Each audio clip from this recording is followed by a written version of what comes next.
I haven't done this yet.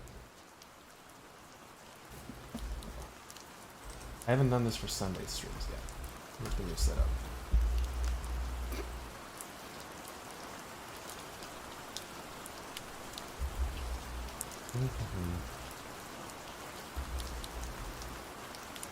A little hot.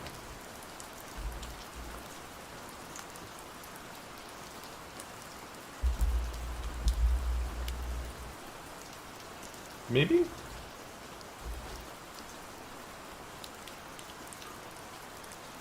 This gonna tilt anybody? It's not like centered.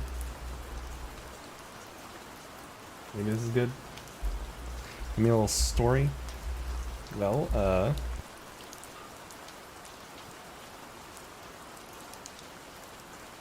I'll try. Let me know if how this setup looks. If there's anything that you would do to improve it. But for now, we are going to continue Storytime Sunday, reading the Illiad. We are on book 8.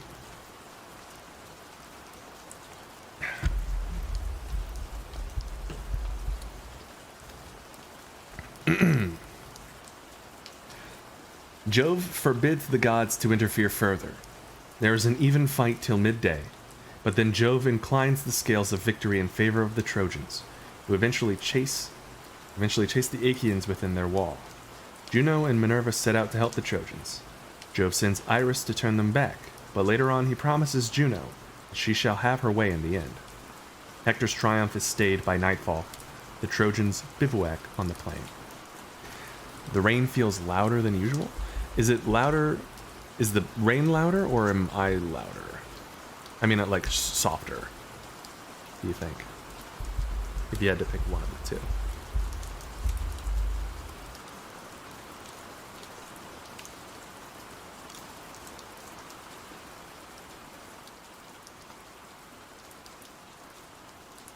I've turned the rain down a bit. Let me know how that feels.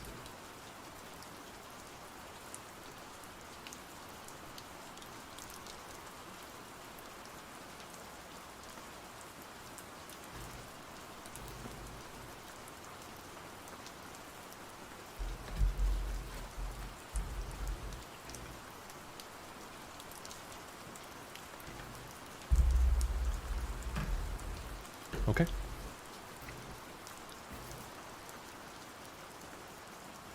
Now when morning, clad in her robe of saffron, had begun to suffuse light over the earth, Jove called the gods in council on the topmost crest of serrated Olympus. Then he spoke, and all the other gods gave ear. "Hear me," said he, "gods and goddesses, that I may speak even as I am minded. Let none of you, neither goddess nor god, try to cross me, but obey me every one of you, that I may bring this matter to an end. If I see anyone acting a part and helping either Trojans or Danaans, he shall be beaten inordinately ere he come back again to Olympus, or I will hurl him down into dark Tartarus, far into the deepest pit under the earth, where the gates are iron and the floor bronze, as far beneath Hades as heaven is high above the earth, that you may learn how much the mightiest I am among you. Try me and find out for yourselves. Hangs me a golden chain from heaven, and lay hold of it, all of you, gods and goddesses together. Tug as you will not drag Jove, the supreme counselor, from heaven to earth. But were I to pull at it myself, I should draw you up with earth and sea into the bargain. Then would I bind the chain about some pinnacle of Olympus, and leave you all dangling in the mid-firmament. So far am I above all others, either of gods or men." They were frightened, and all of them upheld their peace, for he had spoken masterfully. But at last Minerva answered, "Father, son of Saturn, king of kings, we all know that your might is not to be gainsaid, but we are also sorry for the Danaan warriors, who are perishing and coming to a bad end. We will, however, since you so bid us, refrain from actual fighting, but we will make serviceable suggestions to the Argives that they may not all of them perish in your displeasure." Jove smiled at her and answered, "Take heart, my child. Trito-born, I am not really in earnest, and I wish to be kind to you." With this he yoked his fleet horses with hooves of bronze and manes of glittering gold. He girded himself also with gold about the body, seized his gold whip, and took his seat in his chariot. Thereon he lashed his horses, and they flew forward, nothing loth midway twixt earth and starry heaven. After a while he reached many-fountained Ida, mother of wild beasts, and Gargarus, where are his grove and fragrant altar. There the father of gods and men stayed his horses, took them from the chariot, and hid them in a thick cloud. And he took his seat all glorious upon the topmost crests, looking down upon the city of Troy and the ships of the Achaeans. The Achaeans took their morning meal hastily at the ships, and afterwards put on their armor. The Trojans, on the other hand, likewise armed themselves throughout the city, fewer in numbers, but nevertheless eager perforce to do battle for their wives and children. All the gates were flung wide open, and horse and foot sallied forth, with the tramp as of a great multitude. When they were got together in one place, shield clashed with shield, and spear with spear, in the conflict of mail-clad men. Mighty was the din as the bossed shields pressed hard on one another. Death, cry and shout of triumph of slain and slayers, and the earth ran red with blood. Now so long as the day waxed and it was still morning, their weapons beat against one another, and the people fell. But when the sun had reached mid-heaven, the sire of all balanced his golden scales, and put two fates of death within them, one for the Trojans, and the other for the Achaeans. He took the balance by the middle, and when he lifted it up, the day of the Achaeans sank. The death-fraught scale of the Achaeans settled up down upon the ground, while that of the Trojans rose heavenwards. Then he thundered aloud from Ida, and sent the glare of his lightning upon the Achaeans. When they saw this, pale fear fell upon them, and they were sore afraid. Sore afraid, bestie. Idomeneus dared not stay, nor yet Agamemnon, nor did the two Ajaxes, servants of Mars, hold their ground. Nestor, knight of Gerene alone stood firm, bulwark of the Achaeans. Not of his own will, but one of his horses was disabled. Alexandrus, husband of lovely Helen, had hit it with an arrow just on the top of its head, where the mane begins to grow away from the skull, a very deadly place. The horse bounded in his anguish as the arrow pierced his brain, in his struggles threw others into confusion. The old man instantly began cutting the tracers with his sword, but Hector's fleet horses bore down upon him through the rout with their bold charioteer, even Hector himself, and the old man would have perished there, and then, had not Diomed been quick to mark, and with a loud cry called Ulysses to help him. "Ulysses," he cried, "noble son of Laertes, where are you flying to, with your back turned like a coward? See that you are not struck with a spear between the shoulders. Stay here and help me to defend Nestor from this man's furious onset." Ulysses would not give ear, but sped onward to the ships of the Achaeans, and the son of Tydeus, flinging himself alone into the thick of the fight, took his stand before the horses of the son of Neleus. "Sir," said he, "these young warriors are pressing you hard. Your force is spent, and age is heavy upon you. Your squire is not, and your horses are slow to move. Mount my chariot, and see what the horses of Tros can do. How cleverly they can scud hither and thither over the plain, either in flight or in pursuit. I took them from the hero Aeneas. Let our squires attend to your own steeds, but let us drive mine straight to the Trojans, that Hector may learn how furiously I too can wield my spear." Nestor, knight of Gerene, hearkened to his words. Thereon the doughty squires Sthenelus and kind-hearted Eurymedon saw to Nestor's horses, while the two both mounted Diomed's chariot. Nestor took the reins in his hands and lashed the horses on. They were soon close up with Hector, and the son of Tydeus aimed a spear at him as he was charging full speed towards them.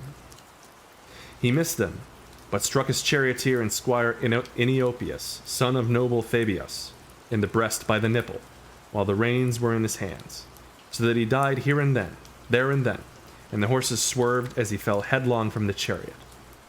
His armor rang rattling around him. Hector was greatly grieved at the loss of his charioteer, but let him lie for all his sorrow, while he went in quest of another driver. Nor did his steeds have to go long without one, for he presently found brave Archiptolemos, the son of Iphitus, and made him get up behind the horses, giving the reins into his hand. All had then been lost and no help for it, for they would have been penned up in Ilius like sheep, had not the sire of gods and men been quick to mark and hurled a fiery, flaming thunderbolt which fell just in front of Diomed's horses with a flare of burning brimstone. The horses were frightened and tried to back beneath the car, while the reins dropped from Nestor's hands. Then he was afraid and said to Diomed, "Son of Tydeus, turn your horses in flight. See you not that the hand of Jove is against you? Today he vouchsafes victory to Hector. Tomorrow, if it so please him, he will again grant it to ourselves. No man, however brave, may thwart the purpose of Jove, for he is far stronger than any."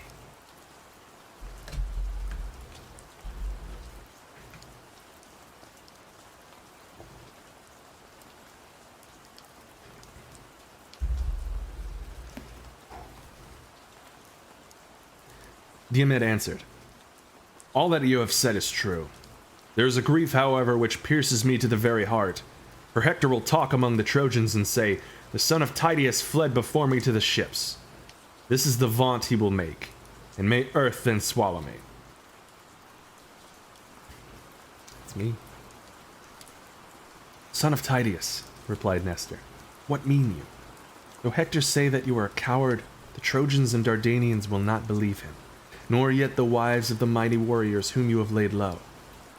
So saying, he turned the horses back through the thick of the battle, and with a cry that rent the air, the Trojans and Hector rained their darts after them.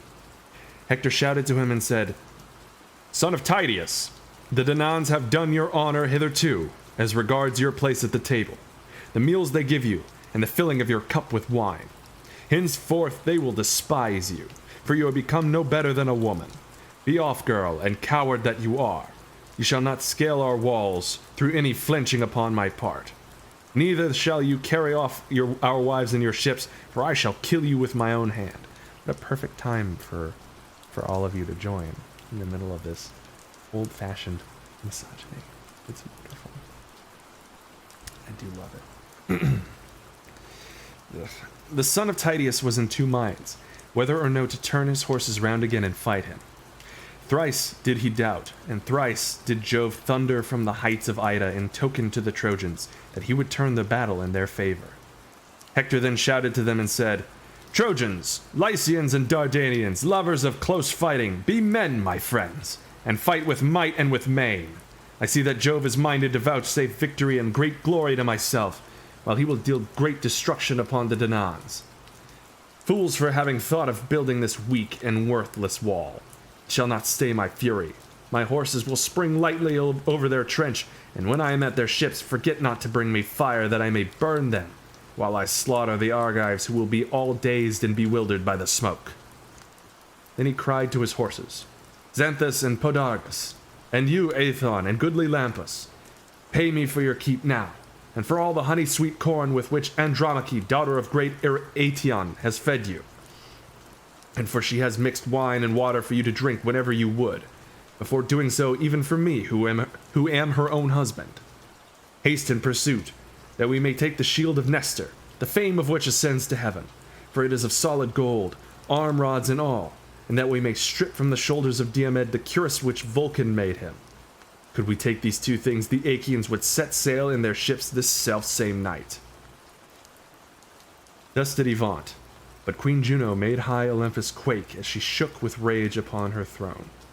Then said she to the mighty god of Neptune, What now, wide-ruling lord of the earthquake? Can you find no compassion in your heart for the dying Danaans, who bring you many a welcome offering to Hellas and to Asia? Wish them well, then. If all of us who are with the Danaans were to drive the Trojans back and keep Jove from helping them, he would have to sit there sulking alone on Ida.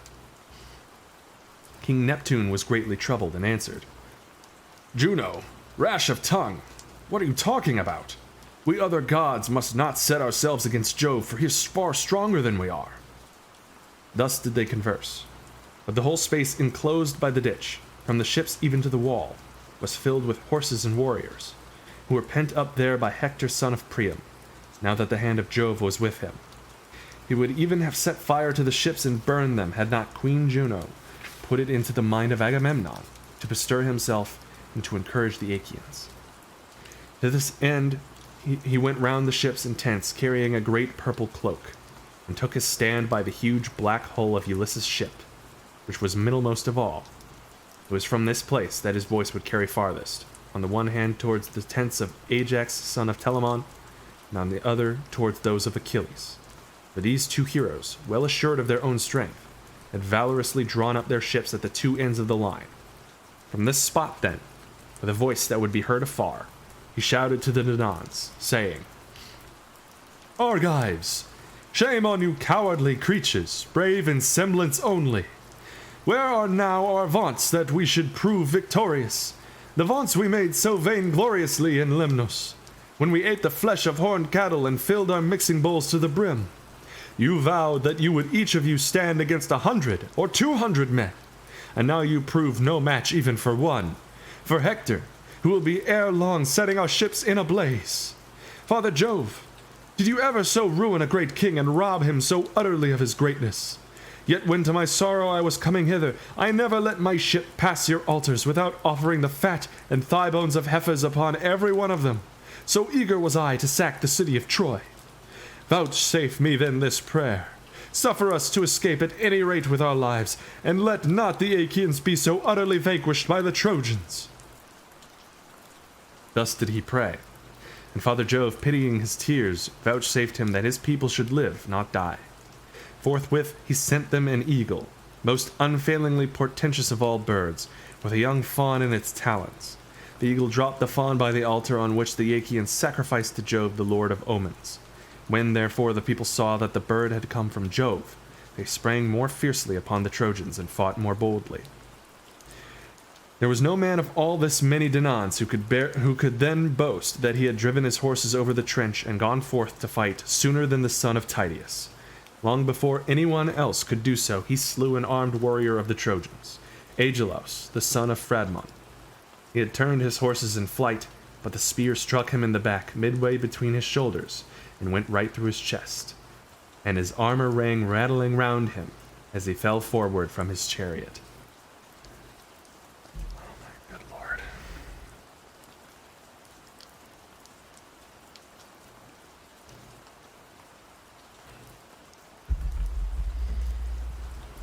Armor rang rattling After him came Agamemnon and Menelaus, sons of Atreus, the two Ajaxes clothed in valor as with a garment, Idomeneus and his companion in arms Meriones, peer of murderous Mars, and Eurypylus, the brave son of Euaemon. Ninth came Teucer and his bow, and took his place under cover of the shield of Ajax, son of Telamon. When Ajax lifted his shield, Teucer would peer round, and when he had hit any one in the throng, the man would fall dead. And Teucer would hie back to Ajax as a child to its mother, and again duck down under this shield. Which of the Trojans did brave Teucer first kill? Orsilochus, and then Ormenus and Ophelestus, Deator, Chromius, the godlike Lycophontus, Amopoan, son of Polyamon, and Melanippus. All these in turn did he lay low upon the earth, and King Agamemnon was glad when he saw him making havoc of the Trojans with his mighty bow. He went up to him and said, Teucer, man after my own heart, son of Telamon, captain among the host, shoot on, and be at once the saving of the Danaans, and the glory of your father Telamon, who brought you up and took care of you in his own house when you were a child, bastard though you were. Cover him with glory, though he is far off. I will promise, and I will assuredly perform. If Aegis-bearing Jove and Minerva grant me to sack this city of Ilius, you shall have the next best meed of honor after my own. A tripod, or 2 horses with their chariot, or a woman who shall go up into your bed. And Teucer answered, Most noble son of Atreus, you need not urge me. From the moment we began to drive them back to Ilius, I have never ceased so far as in me lies to look out for men in whom I can shoot and kill. I have shot 8 barbed shafts, and all of them have been buried in the flesh of warlike youths. But this mad dog I cannot hit. As he spoke, he aimed another arrow straight at Hector, for he was bent on hitting him. Nevertheless, he missed him, and the arrow hit Priam's brave son Gorgythion in the breast. His mother, fair Castaneria, lovely as a goddess, had been married from Aesimon, and now he bowed his head as a garden poppy in full bloom when it is weighed down by showers in spring. Even thus heavy bowed his head beneath the weight of his helmet. Again he aimed at Hector, for he was longing to hit him, and again his arrow missed, for Apollo turned it aside, but he hit Hector's brave charioteer Archiptolemus in the breast, by the nipple, as he was driving furiously into the fight. The horses swerved aside as he fell headlong from the chariot, and there was no life left in him. Hector was greatly grieved at the loss of his charioteer, but for all his sorrow he let him lie where he fell, and bade his brother Cebriones, who was hard by, take the reins. Cebriones did as he had said. Hector thereon with a loud cry sprang from his chariot to the ground, and seizing a great stone made straight for Teucer with intent to kill him. Teucer had just taken an arrow from his quiver and had laid it upon the bowstring, but Hector struck him with the jagged stone as he was taking aim and drawing the string to his shoulder. He hit him just where the collarbone divides the neck from his chest, a very deadly place, and broke the sinew of his arm so that his wrist was less, and the bow dropped from his hand as he fell forward on his knees. Ajax saw that his brother had fallen, and running towards him bestrode him and sheltered him with his shield. Meanwhile his 2 trusty squires, Mecisteus, son of Aeacus, and Alistair, came up and bore him to the ships, groaning in his great pain. Jove now again put heart into the Trojans, and they drove the Achaeans to their deep trench with Hector in all his glory at their head. As a hound grips a wild boar or lion in flank, or buttock, when he gives him chase, and watches warily for his wheeling, even so did Hector follow close upon the Achaeans, ever killing the hindmost as they rushed panic-stricken onwards. When they had fled through the set stakes and trench, and many Achaeans had been laid low at the hands of the Trojans, they halted at their ships, calling upon one another, and praying every man instantly as they lifted up their hands to the gods. But Hector wheeled his horses this way and that, his eyes glaring like those of Gorgo or murderous Mars. Juno, when she saw them, had pity upon them, and at once said to Minerva, Alas, child of Aegis-bearing Jove, shall you and I take no more thought for the dying Danaans, though it be the last time we ever do so? See how they perish, and come to a bad end before the onset of but a single man. Hector the son of Priam rages with intolerable fury, and has already done great mischief. Minerva answered, Would, indeed, this fellow might die in his own land, and fall by the hands of the Achaeans. But my father Jove is mad with spleen, ever foiling me, ever headstrong and unjust. He forgets how often I saved his son when he was worn out by the labors of Eurystheus had laid on him. He would weep till his cry came up to heaven, and then Jove would send me down to help him. If I had had the sense to foresee all this, when Eurystheus sent him to the house of Hades to fetch the hellhound from Erebus, he would never have come back alive out of the deep waters of the river Styx. And now Jove hates me, while he lets Thetis have her way because she kissed his knees and took hold of his beard, when she was begging him to do honor to Achilles. I shall know what to do next time he begins calling me his gray-eyed darling. Get our horses ready, while I go within the house of aegis-bearing Jove and put on my armor. We shall then find out whether Priam's son Hector will be glad to meet us in the highways of battle, or whether the Trojans will glut hounds and vultures with the fat of their flesh, as they be dead by the ships of the Achaeans.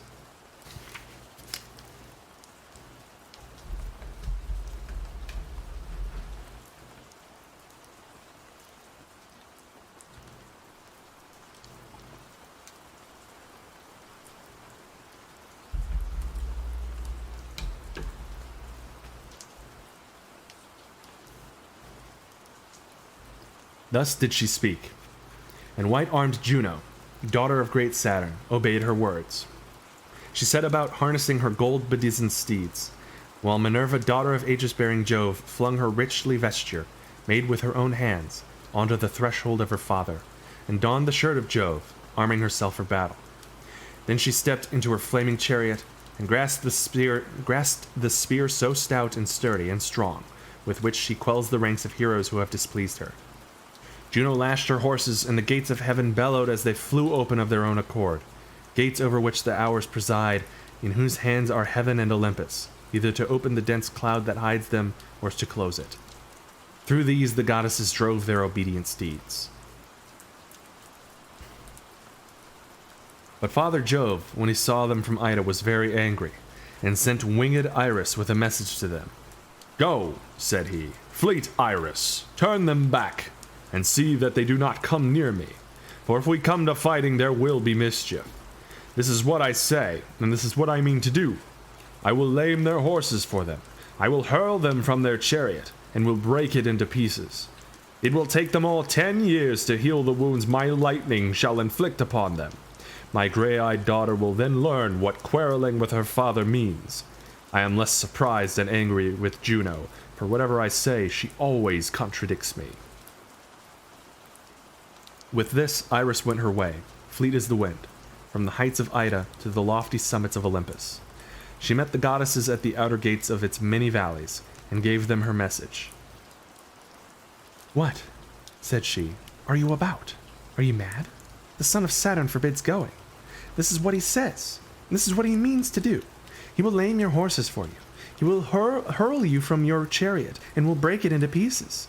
It will take you all 10 years to heal the wounds his lightning will inflict upon you, that you may learn, gray-eyed goddess, what quarreling with your father means.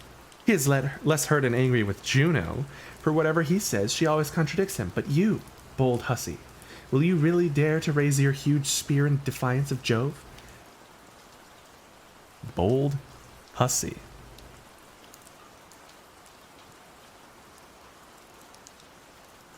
This is the Iliad and the Odyssey by Homer.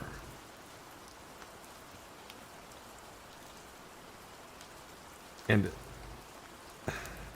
Athena just got called a bold hussy. All right. With this she left them, and Juno said to Minerva, "Of a truth, child of aegis-bearing Jove, I am not for fighting men's battles further in defiance of Jove. Let them live or die as luck will have it, and let Jove mete out his judgments upon the Trojans and Danaans according to his own pleasure." She turned her steeds.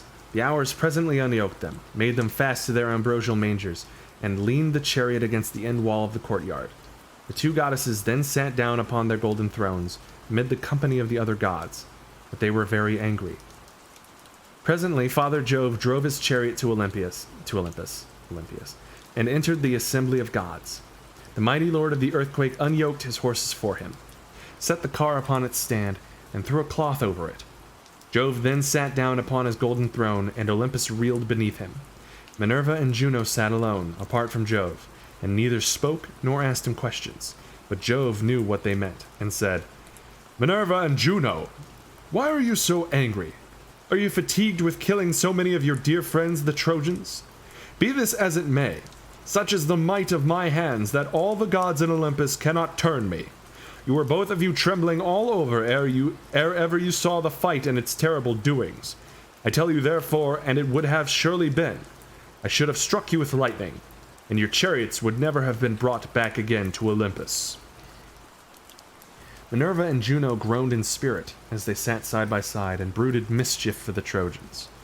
Minerva sat silent without a word, for she was in a furious passion and bitterly incensed against her father. But Juno could not contain herself, and said, "What, dread son of Saturn, are you talking about? We know how great your power is. Nevertheless, we have compassion upon the Danaan warriors, who are perishing and coming to a bad end. We will, however, since you so bid us, refrain from actual fighting. But we will make serviceable suggestions to the Argives, that they may not all of them perish in your displeasure." Yeah, Athena really getting the short end of the stick there. Iris calling her a bold hussy. And Jove answered, "Tomorrow morning, Juno, if you choose to do so, you will see the son of Saturn destroying large numbers of the Argives, for fierce Hector shall not cease fighting till he has roused the son of Peleus, when they are fighting in dire straits at their ships' sterns about the body of Patroclus. Like it or no, this is how it is decreed. For aught I care, you may go to the lowest depths beneath earth and sea, where Iapetus and Saturn dwell in lone Tartarus, with neither ray of light nor breath of wind to cheer them. You may go on till you get there, and I shall not care one whit for your displeasure. You are the greatest vixen living." Juno made him no answer. The sun's glorious orb now sank into Oceanus, and drew down night over the land. Sorry indeed were the Trojans when light failed them, but welcome and thrice prayed for did darkness fall upon the Achaeans. Then Hector led the Trojans back from the ships, and held a council on the open space near the river, where there was a spot clear of corpses. They left their chariots and sat down on the ground to hear the speech he made them. He grasped a spear 11 cubits long, the bronze point of which gleamed in front of it, while the ring round the spearhead was of gold. Spear in hand he spoke. "Hear me," said he, "Trojans, Dardanians, and allies. I deemed but now that I should destroy the ships and all the Achaeans with them ere I went back to Ilius, but darkness came on too soon. It was this alone that saved them and their ships upon the seashore. Now therefore let us obey the behests of night and prepare our suppers. Take your horses out of their chariots and give them their feeds of corn, then make speed to bring sheep and cattle from the city. Bring wine also and corn for your horses, and gather much wood, that from dark till dawn we may burn watchfires, whose flare may reach to heaven. For the Achaeans may try to fly beyond the sea by night, and they must not embark scatheless and unmolested. Many a man among them must take a dart with him to nurse at home, hit with spear or arrow as he is leaping on board his ship, that others may fear to bring war and weeping upon the Trojans. Moreover, let the heralds tell it about the city that the growing youths and gray-bearded men are to camp upon its heaven-built walls. Let the women each of them light a great fire in her house, and let watch be safely kept, lest the town be entered by surprise while the host is outside. See to it, brave Trojans, as I have said, and let this suffice for the moment. At daybreak I will instruct you further. I pray and hope to Jove and to the gods, that we may then drive those fate-sped hounds from our land, for 'tis the fates that have borne them and their ships hither. This night, therefore, let us keep watch, but with early morning let us put on our armor and rouse fierce war at the ships of the Achaeans. I shall then know whether brave Diomed, the son of Tydeus, will drive me back from the ships to the wall, or whether I shall myself slay him, and carry off his blood-stained spoils. Tomorrow let him show his mettle, abide my spear if he dare. I ween that at break of day he shall be among the first to fall, and many another of his comrades round him. Would that I were as sure of being immortal and never growing old, and of being worshipped like Minerva and Apollo, as I am that this day will bring evil to the Argives." Thus spoke Hector, and the Trojans shouted applause. They took their sweating steeds from under the yoke, and made them fast each other by his own chariot. And made them fast each by his own chariot. Good lord. They made haste to bring sheep and cattle from the city. They brought wine also and corn from their houses, and gathered much wood. They then offered unblemished hecatombs to the immortals, and the wind carried the sweet savor of sacrifice to heaven. But the blessed gods partook not thereof, for they bitterly hated Ilius with Priam and Priam's people. Thus, high in hope, they sat through the livelong night by the highways of war, and many a watchfire did they kindle. As when the stars shine clear and the moon is bright, there is not a breath of air, not a peak, nor glade, nor jutting headland, but it stands out in the ineffable radiance that breaks from the serene of heaven. The stars can all of them be told, and the heart of the shepherd is glad. Even thus shone the watchfires of the Trojans before Ilius midway between the ships and the river Xanthus. 1,000 campfires gleamed upon the plain, and in the glow of each there sat 50 men, while the horses, champing oats and corn beside their chariots, waited till dawn should come. That's the end of Book 8. Where are we at? We'll go ahead and start our little 15-minute break early. I'm still not... I know it's been a week. I should have thought about this. But I've still not considered what we should do during the 15-minute break. If I should just say, we're going to take a 15, and then I'll hit the be right back screen. Or there's something else that I can entertain y'all with that wouldn't involve me talking for the entire 15 minutes, obviously.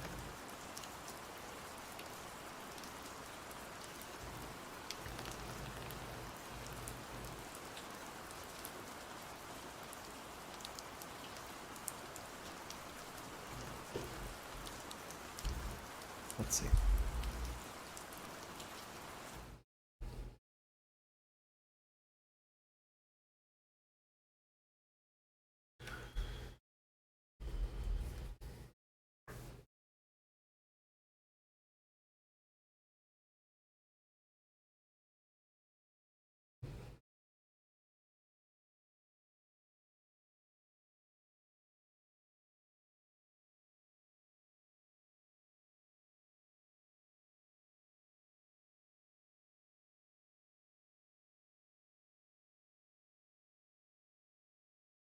Don't know if there's anything that comes to mind.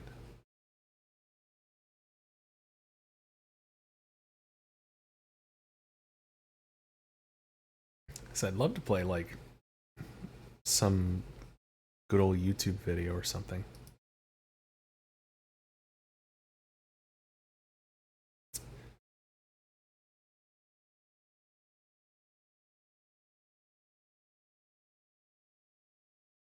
Is there a way I can host without ending stream, obviously, for a set amount of time? Someone else? While I'm resting the voice? Or would that just end the stream?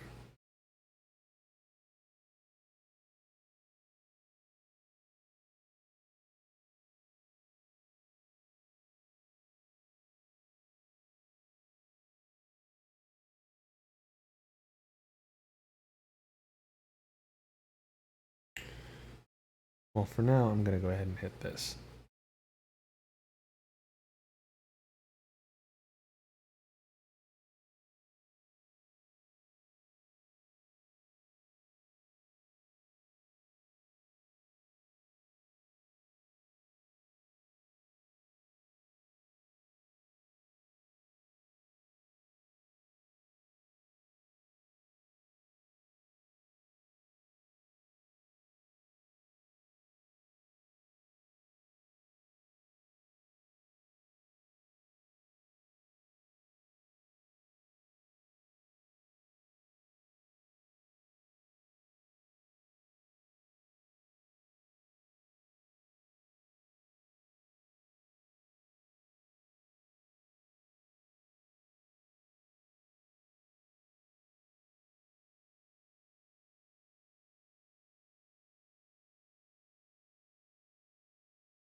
I forgot to unmute. I was saying that feels really good to do, to take that 15 minutes. And I feel like I can read an entire book. But we'll stick with one chapter for now. Take small steps. We'll go ahead and switch back. All right. Book 9. The Embassy to Achilles. Thus did the Trojans watch, but panic, comrade of blood-stained rout, had taken fast hold of the Achaeans, and their princes were all of them in despair. As when the two winds that blow from Thrace, the north and the northwest, spring up of a sudden and rouse the fury of the main. In a moment the dark waves uprear their heads and scatter their sea wrack in all directions. Even thus troubled were the hearts of the Achaeans. The son of Atreus in dismay bade the heralds call the people to a council man by man, but not to cry the matter aloud. He made haste also himself to call them, and they sat sorry at heart in their great assembly. Agamemnon shed tears, as it were a running stream or cataract on the side of some sheer cliff, and thus with many a heavy sigh he spoke to the Achaeans. "My friends," said he, "princes and counselors of the Argives, the hand of heaven has been laid heavily upon me. Cruel Jove gave me his solemn promise that I should sack the city of Troy before returning, but he has played me false, and is now bidding me go ingloriously back to Argos, with the loss of much people. Such is the will of Jove, who has laid many a proud city in the dust, as he will yet lay others, for his power is above all. Now, therefore, let us all do as I say, and sail back to our own country, for we shall not take Troy." Thus he spoke, and the sons of the Achaeans for a long while sat sorrowful there. But they all held their peace, till at last Diomed of the loud battle cry made answer, saying, "Son of Atreus, I will chide your folly, as is my right in council. Be not then aggrieved that I should do so. In the first place, you attacked me before all the Danaans and said that I was a coward and no soldier. The Argives, young and old, know that you did so. But the son of scheming Saturn endowed you by halves only. He gave you honor as the chief ruler of us, but valor, which is the highest both right and might, he did not give you. Sir, think you that the sons of the Achaeans are indeed as unwarlike and cowardly as you say they are? If your own mind is set upon going home, go. The way is open to you. The many ships that followed you from Mycene stand ranged upon the seashore, but the rest of us stay here till we have sacked Troy. Nay, though these two should turn homeward with their ships, Sthenelus and myself will still fight on till we reach the goal of Ilias, for heaven was with us when we came." The sons of the Achaeans shouted applause at the words of Diomed, and presently Nestor rose to speak. "Son of Tydeus," said he, "in war your prowess is beyond question, and in council you excel all who are of your own years. No one of the Achaeans can make light of what you say nor gainsay it, but you have not yet come to the end of the whole matter. You are still young. You might be the youngest of my own children. Still, you have spoken wisely and have counseled the chief of the Achaeans, not without discretion. Nevertheless, I am older than you, and I will tell you everything. Therefore let no man, not even King Agamemnon, disregard my saying, for he that foments civil discord is a clanless, heartless outlaw. Now, however, let us obey the behests of night and get our suppers. But let the sentinels, every man of them, camp by the trench that is without the wall. I am giving these instructions to the young men. When they have been attended to, do you, son of Atreus, give your orders, for you are the most royal among us all. Prepare a feast for your counselors. It is right and reasonable that you should do so. There is abundance of wine in your tents, which the ships of the Achaeans bring from Thrace daily. You have everything at your disposal wherewith to entertain guests, and you have many subjects. When many are got together, you can be guided by him whose counsel is wisest, and sorely do we need shrewd and prudent counsel, for the foe has lit his watchfires hard by our ships. Who can be other than dismayed? This night will either be the ruin of our host, or save it." Thus did he speak, and they did even as he had said. The sentinels went out in their armor under command of Nestor's son Thrasymedes, the captain of the host, and of the bold warriors Ascalaphus and Ilmenus. There were also Meriones, Apharius, and Deipyrus, good lord, and the son of Creon, noble Lycomedes. There were 7 captains of the sentinels, and with each there went 100 youths armed with long spears. They took their places midway between the trench and the wall, and when they had done so, they lit their fires and got every man his supper. The son of Atreus then bade many counselors of the Achaeans to his quarters, and prepared a great feast in their honor. They laid their hands on the good things that were before them, and as soon as they had enough to eat and drink, old Nestor, whose counsel was ever truest, was the first to lay his mind before them. He therefore with all sincerity and goodwill addressed them thus. With yourself, most noble son of Atreus, king of men, Agamemnon, will I both begin my speech and end it, for you are king over much people. Jove, moreover, has vouchsafed you to wield the scepter and to uphold righteousness, that you may take thought for your people under you. Therefore it behooves you above all others both to speak and to give ear, and to out the counsel of another who shall have been minded to speak wisely. All turns on you and on your commands. Therefore I will say what I think will be best.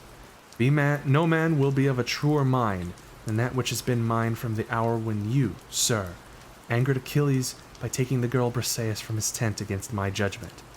I urged you not to do so, but you yielded to your own pride and dishonored a hero whom heaven itself had honored.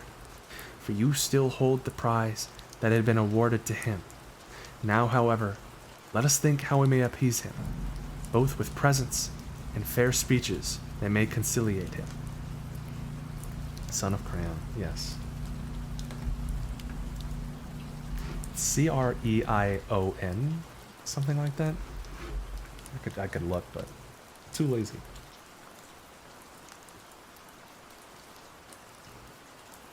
I was trying to do like crayon, but it just turned into crayon. And King Agamemnon answered, Sir, you have reproved my folly justly. I was wrong, I own it. One whom heaven befriends is in himself a host, and Jove has shown that he befriends this man by destroying much people of the Achaeans. I was blinded with passion, and yielded to my worser mind. Therefore I will make amends, and will give him great gifts by way of atonement. I will tell them in the presence of you all. I will give him 7 tripods that have never yet been on the fire, and 10 talents of gold. I will give him 20 iron cauldrons, and 12 strong horses that have won races and carried off prizes. Rich indeed, both in land and gold is he, that has as many prizes as my horses have won me. I will give him 7 excellent worked women, lesbians, whom I chose for myself when he took Lesbos, all of surpassing beauty. I will give him these, and with them her whom I erewhile took from them, the daughter of Briseis, and I swear a great oath that I never went up into her couch, nor have been with her after the manner of men and women. Let's go lesbians. Pride Month. Who names their child Creon? Yeah, you heard me. Lesbians from the Isle of Lesbos.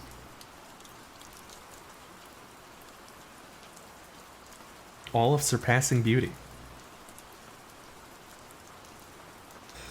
All these things will I give him now, and if hereafter the gods vouchsafe me to sack the city of Priam, let him come when we Achaeans are dividing the spoil, and load his ship with gold and bronze to his liking. Furthermore, let him take 20 Trojan women, the loveliest after Helen herself.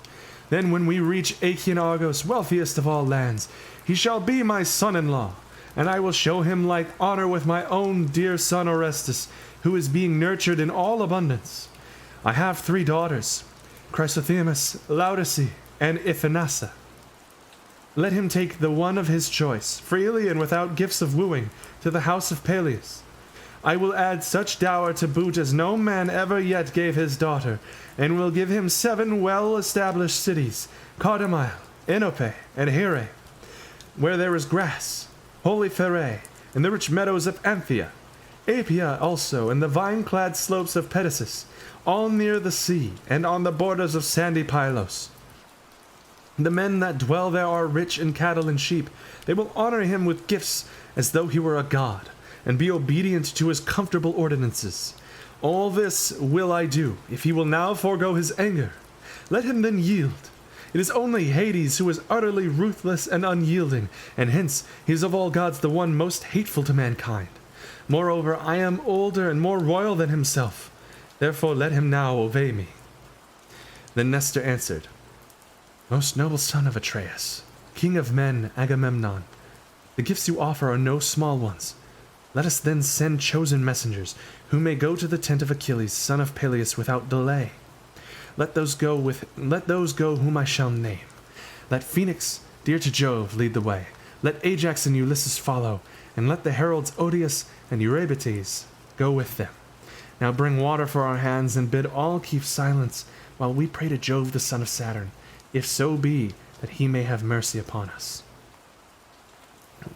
We gotta get them to visit the island of Tranos next. Gotcha. I'm worried, mostly, that if they were to go to that island that Samuel Butler would, like, butcher the names. I'm sorry, that's unnecessarily rude to Samuel Butler. He's doing a fine job. I just have some quarrels with him. I can't read Greek. Thus did he speak, and his saying pleased them well. Men servants poured water over the hands of the guests, while pages filled the mixing bowls with wine and water, and handed it round after giving every man his drink offering. Then, when they had made their offerings and had drunk each as much as he was minded, the envoys set out from the tent of Agamemnon, son of Atreus, and Nestor, looking first to one and then to another, but most especially at Ulysses, was instant with them that they should prevail with the noble son of Peleus. They went their way by the shore of the sounding sea, and prayed earnestly to earth-encircling Neptune that the high spirit of the son of Aeacus might incline favorably towards them. When they reached the ships and tents of the Myrmidons, they found Achilles playing on a lyre, fair, of cunning workmanship, and its crossbar was of silver. It was part of the spoils which he had taken when he had sacked the city of Aetion, and he was now diverting himself with it and singing the feats of heroes. He was alone with Patroclus, who sat opposite to him and said nothing, waiting till he should cease singing. Ulysses and Ajax now came in, Ulysses leading the way, and stood before him. Achilles sprang from his seat with the lyre still in his hand, and Patroclus, when he saw the strangers, rose also. Achilles then greeted them, saying, All hail, and welcome. You must come upon some great matter, you, who for all my anger are still dearest to me of the Achaeans. With this he led them forward, and bade them sit on seats covered with purple rugs. Then he said to Patroclus, who was close by him, Son of Menoetius, set a larger bowl upon the table, mix less water with the wine, and give every man his cup, for these are very dear friends, who are now under my roof. Patroclus did as his comrade commanded him. He set the chopping block in front of the fire, and on it he laid the loin of a sheep, the loin also of a goat, and the chine of a fat hog. Automedon held the meat while Achilles chopped it. He then sliced the pieces and put them on spits, while the son of Menoetius made the fire burn higher. When the flame had died down, he spread the embers, laid the spits on top of them, lifting them up and setting them upon the spit racks, and he sprinkled them with salt. When the meat was roasted, he set it on platters, and handed bread round the table in fair baskets, while Achilles dealt them portions. Then Achilles took his seat facing Ulysses against the opposite wall, and bade his comrade Patroclus offer sacrifice to the gods. So he cast the offerings into the fire, and they laid their hands upon the good things that were before them. As soon as they had enough to eat and drink, Ajax made a sign to Phoenix, And when he saw this, Ulysses filled his cup with wine and pledged Achilles.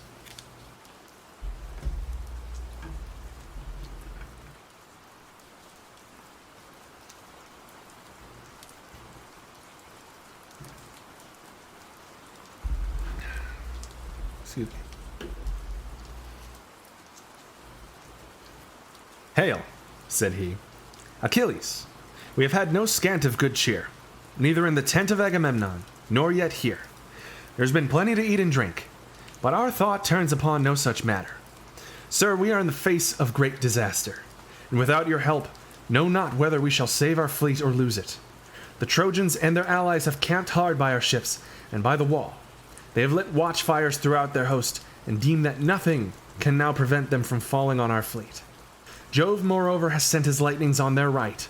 Hector, in all his glory, rages like a maniac. Confident that Jove is with him, he fears neither god nor man, but is gone raving mad, and prays for the approach of day. He vows that he will hew the high sterns of our ships in pieces, set fire to their hulls, and make havoc of the Achaeans while they are dazed and smothered in smoke.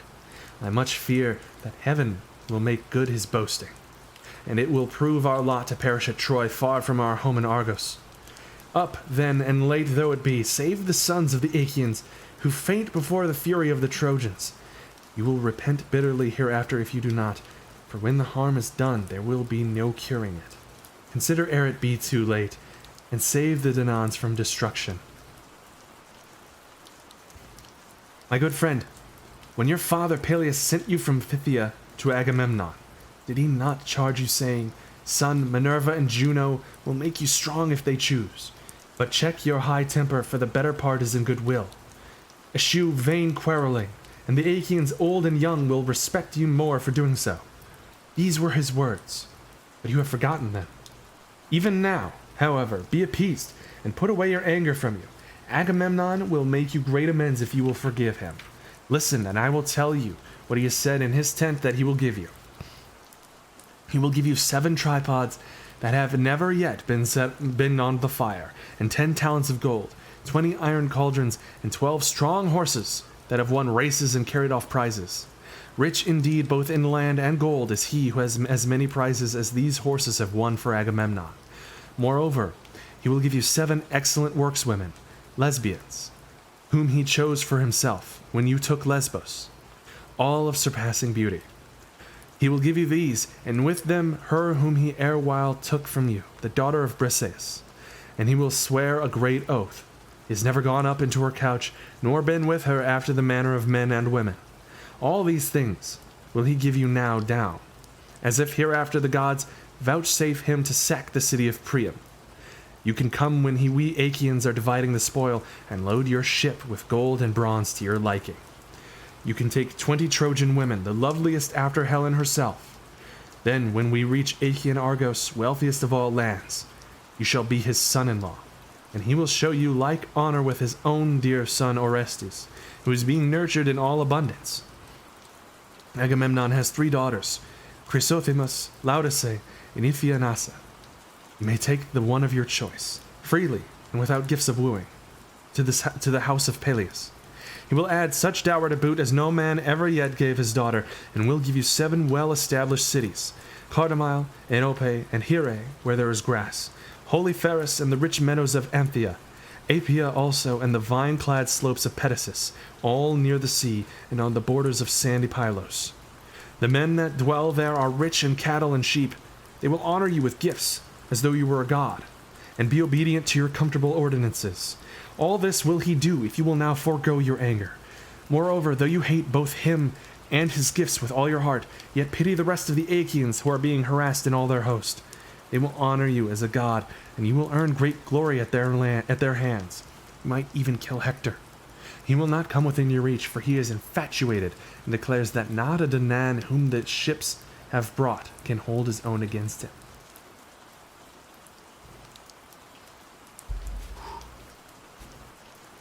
Achilles answered, Ulysses, noble son of Laertes, I should give you formal notice plainly, and in all fixity of purpose, that there be no more of this cajoling, from whatsoever quarter it may come. Him do I hate, even as the gates of hell, who says one thing while he hides another in his heart. Therefore, I will say what I mean. I will be appeased neither by Agamemnon, son of Atreus, nor by any other of the Danaans, for I see that I have no thanks for all my fighting. He that fights fares no better than he that does not. Coward and hero are held in equal honor, and death deals like measure to him who works and him who is idle. I have taken nothing by all my hardships, with my life ever in my hand. As a bird, when she has found a morsel, takes it to her nestlings, and herself fares hardly, even so many a long night have I been wakeful, and many a bloody battle have I waged by day against those who are fighting for their women. With my ships I have taken 12 cities, and 11 round about Troy have I stormed with my men by land. I took great store of wealth from every one of them. But I gave all up to Agamemnon, son of Atreus. He stayed where he was by his ships, yet of what came to him he gave little, and kept much himself. Nevertheless, he did distribute some meeds of honor among the chieftains and kings, and these have them still. From me alone of the Achaeans did he take the woman in whom I delighted. Let him keep her and sleep with her. Why, pray, must the Argives needs fight the Trojans? What made the son of Atreus gather the host and bring them? Was it not for the sake of Helen? Are the sons of Atreus the only men in the world who love their wives? Any man of common right feeling will love and cherish her who is his own, as I this woman with my whole heart, though she was but a fruitling of my spear. Agamemnon has taken her from me. He has played me false. I know him. Let him tempt me no further, for he shall not move me. Let him look to you, Ulysses, and to the other princes to save his ships from burning. He has done much without me already. He has built a wall. He has dug a trench deep and wide all round it, and he has planted it within with stakes. But even so, he stays not the murderous might of Hector. So long as I fought the Achaeans, Hector suffered not the battle range far from the city walls. He would come to the Scaean gates and to the oak tree, but no further. Once he stayed to meet me, and hardly did he escape my onset. Now, however, since I am in no mood to fight him, I will tomorrow offer sacrifice to Jove and to all the gods. I will draw my ships into the water, and then victual them duly. Tomorrow morning, if you care to look, you will see my ships on the Hellespont, and my men rowing out to sea with might and main. If great Neptune vouchsafes me a fair passage, in 3 days I shall be in Phthia.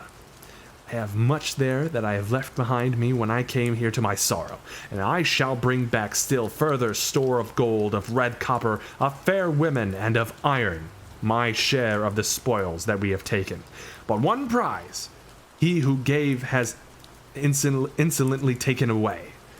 Tell him all as I now bid you, and tell him in public that the Achaeans may hate him, and beware of him, should he think that he can yet dupe others, for this effrontery never fails him. As for me, hound that he is, he dares not look me in the face. I will take no counsel with him, and will undertake nothing in common with him. He has wronged me and deceived me enough. He shall not cozen me further. Let him go his own way, for Jove has robbed him of his reason. I loathe his presence, and for himself care not one straw.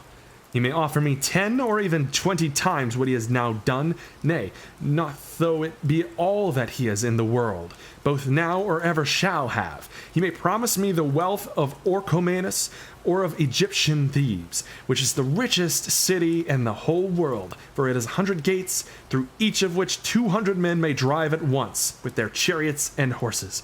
He may offer me gifts as the sands of the sea or the dust of the plain in multitude. But even so, he shall not move me till I have been revenged in full for the bitter wrong he has done me. I will not marry his daughter.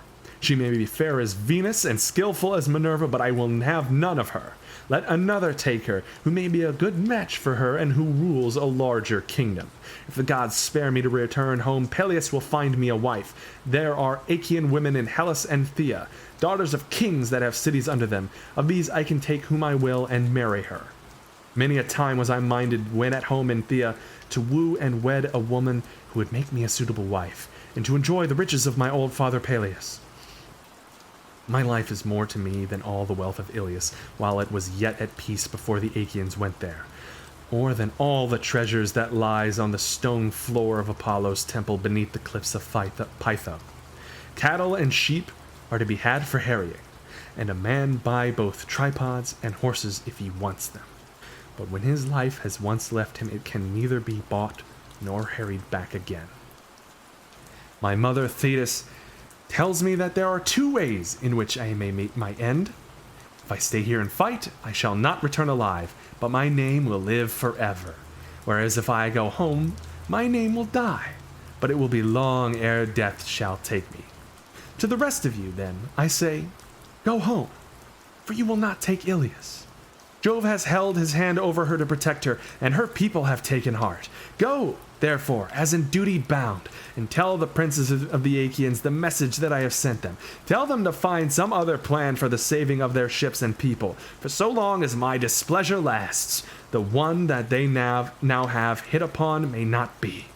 As for Phoenix, let him sleep here, that he may sail with me in the morning if he so will, but I will not take him by force. They all held their peace, dismayed at the sternness with which he had denied them, till presently the old knight Phoenix, in his great fear for the ships of the Achaeans, burst into tears and said, "Noble Achilles, if you are now minded to return, and in the fierceness of your anger will do nothing to save the ships from burning, how, my son, can I remain here without you? Your father Peleus bade me go with you when he sent you as a mere lad from Phthia to Agamemnon. You knew nothing neither of war nor of the arts whereby men make their mark in council, and he sent me with you to train you in all excellence of speech and action. Therefore, my son, I will not stay here without you.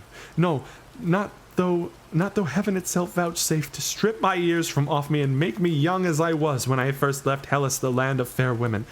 I was then flying the anger of Father Amyntor, son of Ormenus, who was furious with me in the matter of this concubine, of whom he was enamored to the wrongdoing of his wife, my mother. My mother, therefore, prayed me without ceasing to lie with the woman myself, that so she hate my father, and in the course of time I yielded. But my father soon came to know and cursed me bitterly, calling the dread Irenaeus to witness. He prayed that no son of mine might ever sit upon these, and the gods, Jove of the world below, and awful Proserpine, fulfilled his curse. I took counsel to kill him, but some god stayed my rashness and bade me think on men's evil tongues, and how I should be branded as the murderer of my father. Nevertheless, I could not bear to stay in my father's house with him so bitter against me. My cousins and clansmen came about me, and pressed me sorely to remain. Many a sheep and many an ox did they slaughter, and many a fat hog did they set down to roast before the fire. Many a jar, too, did they broach of my father's wine. 9 whole nights did they set a guard over me, taking it in turns to watch, and they kept a fire always burning, both in the cloister of the outer court and in the inner court at the doors of the room wherein I lay. But when the darkness of the 10th night came, I broke through the closed doors of my room, and climbed the wall of the outer court, after passing quickly and unperceived through the men on guard and the women servants. I then fled through Hellas till I came to fertile Phthia, mother of sheep, and to King Peleus, who made me welcome and treated me as a father treats an only son who will be heir to all his wealth. He made me rich and set me over much people, establishing me on the borders of Phthia, where I was chief ruler over the Dolopians." And he cries for a long time. "It was I, Achilles, who had the making of you. I loved you with all my heart, for you would eat neither at home nor when you had gone out elsewhere, till I had first set you upon my knees, cut up the dainty morsel that you were to eat, and held the wine cup to your lips. Many a time have you slobbered your wine in baby helplessness over my shirt. I probably shouldn't have given you so much wine. You're a baby. I had infinite trouble with you. But I knew that heaven had vouchsafed me no offspring of my own, and I made a son of you, Achilles, that in my hour of need you might protect me. Now, therefore, I say battle with your pride, and beat it. Cherish not your anger forever. The might and majesty of heaven are more than ours. But even heaven may be appeased, and if a man has sinned, he prays the gods and reconciles them to himself, by his piteous cries and by frankincense, with drink offerings and the savor of burnt sacrifice. But prayers are as daughters to great Jove. Halt, wrinkled, with eyes askance, they follow in the footsteps of sin, who, being fierce and fleet of foot, leaves them far behind him, and ever baneful to mankind, outstrips them even to the ends of the world. But nevertheless the prayers come hobbling and healing after. If a man has pity upon these daughters of Jove when they draw near him, they will bless him and hear him too when he is praying. But if he deny them and will not listen to them, they go to Jove the son of Saturn and pray that he may presently fall into sin, to his ruing bitterly hereafter.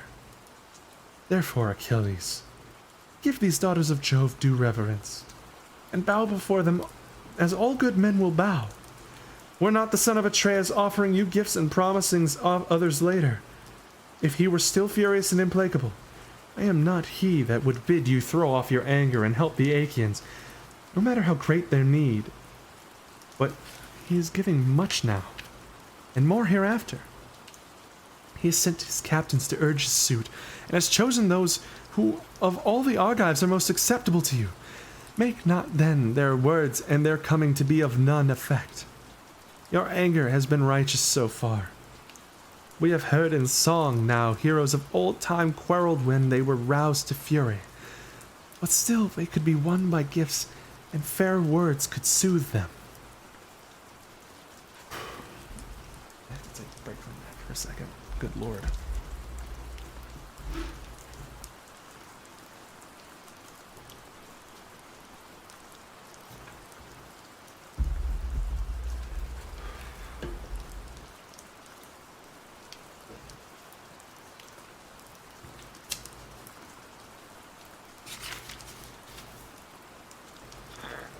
Excuse me.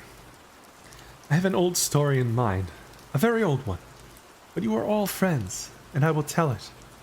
The Curetes and the Aetolians were fighting and killing one another round Calydon, the Aetolians defending the city and the Curetes trying to destroy it.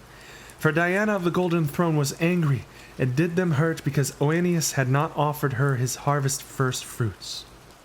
The other gods had all been feasted with hecatombs, but to the daughter of great Jove alone he had made no sacrifice. He had forgotten her, or somehow or other it had escaped him, and this was a grievous sin. Thereon the archer goddess in her displeasure sent a prodigious creature against him, a savage wild boar with great white tusks that did much harm to his orchard lands, uprooting apple trees in full bloom and throwing them to the ground. But Meleager, son of Oeneus, got huntsmen and hounds from many cities and killed it, for it was so monstrous that not a few were needed, and many a man did it stretch upon his funeral pyre. On this the goddess set the Curetes and the Aetolians fighting furiously about the head and skin of the boar. So long as Meleager was in the field, things went badly with the Curetes, and for all their numbers they could not hold their ground under the city walls. But in the course of time Meleager was angered, as even a wise man will sometimes be. He was incensed with his mother Althea, and therefore stayed at home with his wedded wife, fair Cleopatra, who was daughter of Marpessa, daughter of Eueneus, and of Ides the man then living.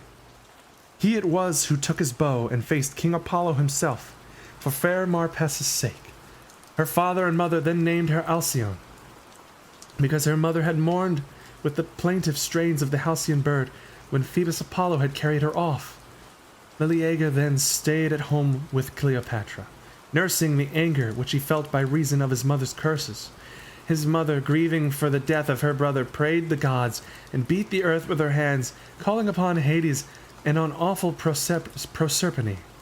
She went down upon her knees, and her bosom was wet with tears as she prayed that they would kill her son. And Erinus then walked in darkness, and knows no ruth heard her from Erebus. Then was heard the din of battle about the gates of Calydon, and the dull thump of the battering against their walls. Thereon the elders of the Aetolians besought Meleager. They sent the chiefest of their priests, and begged him to come out and help them, promising him a great reward. They bade him choose 50 plowgates, the most fertile in the plain of Caledon, the one half vineyard and the other open plowland. The old warrior Oeneus implored him, standing at the threshold of his room and beating the doors in supplication. His sisters and his mother herself besought him sore, but he the more refused them. Those of his comrades who were nearest and dearest to him also prayed him, but they could not move him till the foe was battering at the very doors of his chamber, and the Curetes had scaled the walls and were setting fire to the city. Then at last his sorrowing wife detailed the horrors that befell those whose city is taken.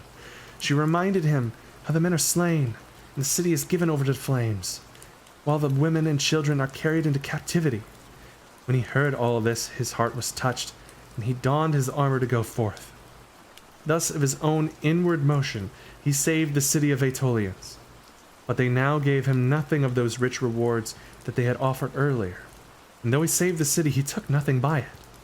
Be not then, my son, thus minded. Let not heaven lure you into any such course. When the ships are burning, it will be a harder matter to save them. Take the gifts and go, for the Achaeans will then honor you as a god. Whereas if you fight without taking them, you may beat the battle back, but you will not be held in like honor.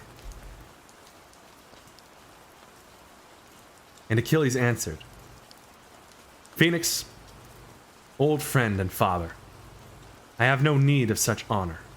I have honor from Jove himself, which will abide me at my ships while I have breath in my body, and my limbs are strong.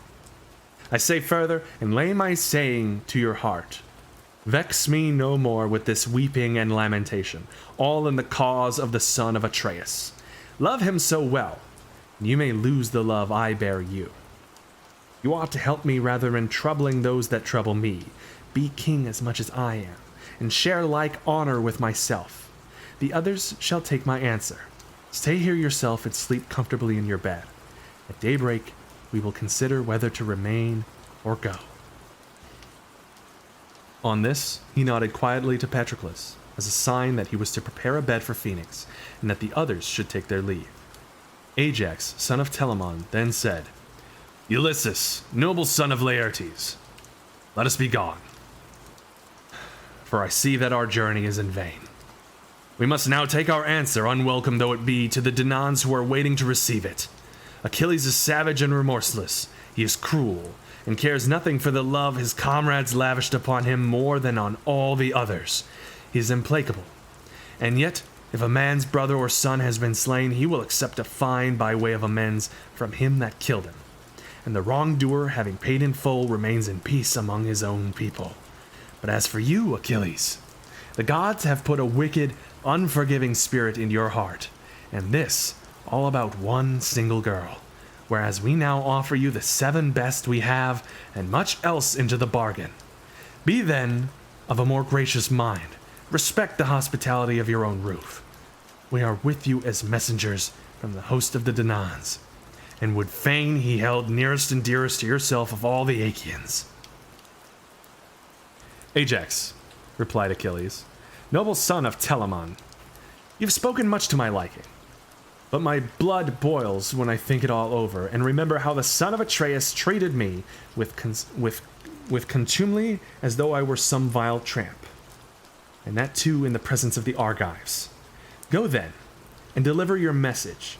Say that I will have no concern with fighting till Hector, son of noble Priam, reaches the tents of the Myrmidons in his murderous course, and flings fire upon their ships. For all his lust of battle, I take it he will be held in check when he is at my own tent and ship. Good Lord.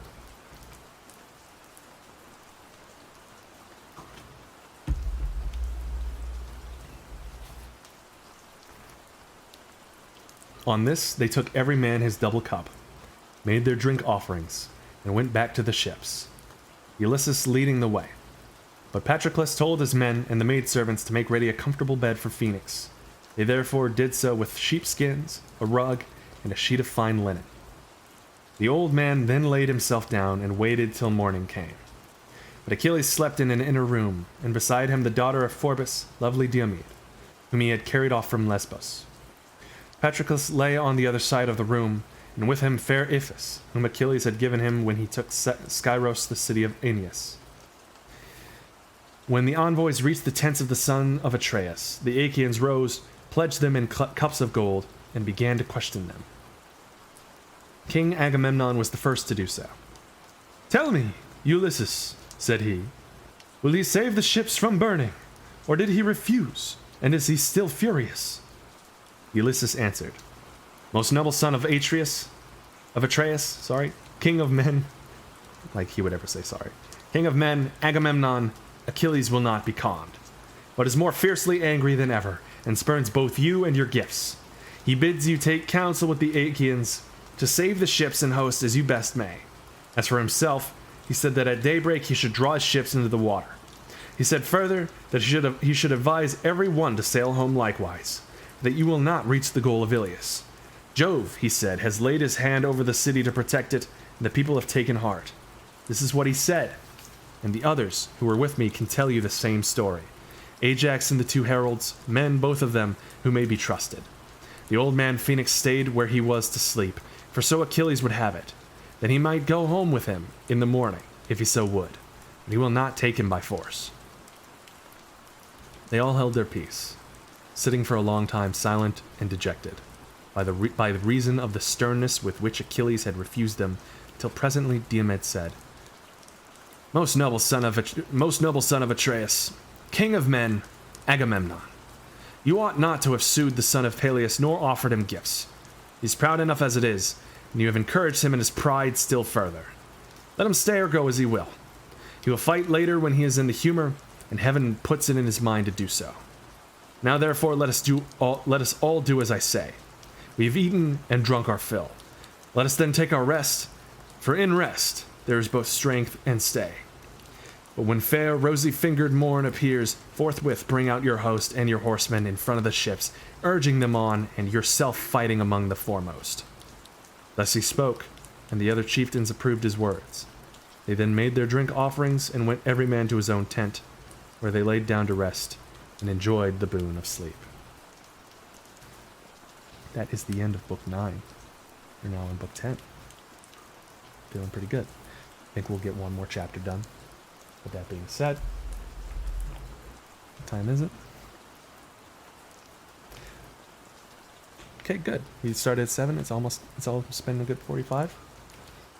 So we'll come back about 8. Probably a little earlier, since I see the time. But about 8 Central. So in a good... in about 15 minutes. So just keep an eye out. Or just keep this unmuted, and you'll be able to tell. In the meantime, I'm going to take my little break. I'll be right back.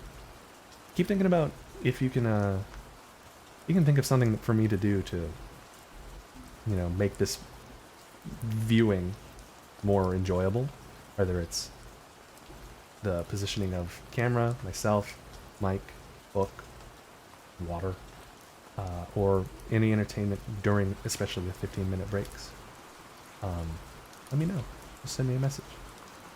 Otherwise, I'm going to go ahead and do that thing where I put an ad break in, and I'll be right back. See you in 15.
All right, so caught it quicker that time.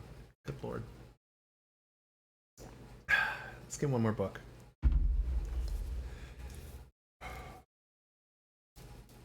Book 10. And then we'll call it for a reading for today. It'll be good. How long is this chapter? It's good, 15 pages. So 15 more pages, we'll have gone almost 50 pages for today. Which is nice. I also really enjoyed reading the speeches from Ulysses, from Achilles, and from Phoenix. That was a lot more fun than reading off the list of names of every single person who set foot on Troy's beaches. Okay. Book 10. Ulysses and Diomed go out as spies and meet Dolon, who gives them information. They then kill him, and profiting by what he had told them, kill Rhesus, king of Thracians, and take his horses. Well, alright then. Now, the other... Oh, I was about to start, and I'm still in this mode. There we go, get that rain back in here. Okay. Good lord. Now, the other princes of the Achaeans slept soundly the whole night through. But Agamemnon, son of Atreus, was troubled, so that he could not get rest. As when fair Juno's lord flashes his lightning in token of great rain or hail, or snow, when the snowflakes whiten the ground, or again as a sign that he will open the wide jaws of hungry war, even so did Agamemnon heave many a heavy sigh, for his soul trembled within him. When he looked upon the plain of Troy, he marveled at the many watchfires burning in front of Illiad, and at the sound of pipes and flutes and of the hum of men. But when presently he turned towards the ships and hosts of the Achaeans, he tore his hair by handfuls before Jove on high, and groaned aloud for the very disquietness of his soul. In the end, he deemed it best to go at once to Nestor, son of Neleus, and see if between them they could find any way of the Achaeans from destruction. He therefore rose, put on his shirt, bound his sandals about his comely feet, flung the skin of a huge tawny lion over his shoulders, a skin that reached his feet, and took his spear in his hand. Neither could Menelaus sleep, for he too boded ill for the Argives, who for his sake had sailed from far over the seas to fight the Trojans. He covered his broad back with the skin of a spotted panther, put a casque of bronze upon his head, and took his spear in his brawny hand. Then he went to rouse his brother, who was by far the most powerful of the Achaeans, and was honored by the people as though he were a god. He found him by the stern of a ship, already putting his goodly array about his shoulders, and right glad was he that his brother had come. Menelaus spoke first. "Why," said he, "my dear brother, are you thus arming? Are you going to send any of our comrades to exploit the Trojans? I greatly fear that no one will do you this service, and spy upon the enemy alone in the dead of night. It will be a deed of great daring."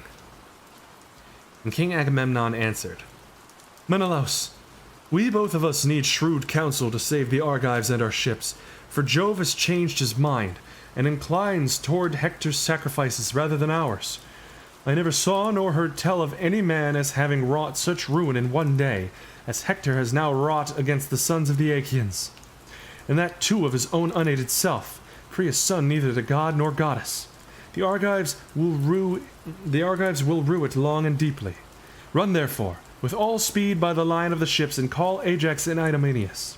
Meanwhile I will go to Nestor, and bid him rise and go about among the companies of our sentinels, to give him their instructions. They will listen to him sooner than to any man, for his own son, and Meriones, brother in arms to Idomeneus, are captains over them. It was to them, more particularly, that we gave this charge." Menelaus replied, "How do I take your meaning? Am I to stay with them and wait your coming, or shall I return here as soon as I have given your orders?" "Wait," answered King Agamemnon, "for there are so many paths about the camp that we might miss one another. Call every man on your way, and bid him be stirring. Name him by his lineage and by his father's name. Give each all titular observance, and stand not too much upon your own dignity. We must take our full share of toil, for at our birth Jove laid his heavy burden upon us.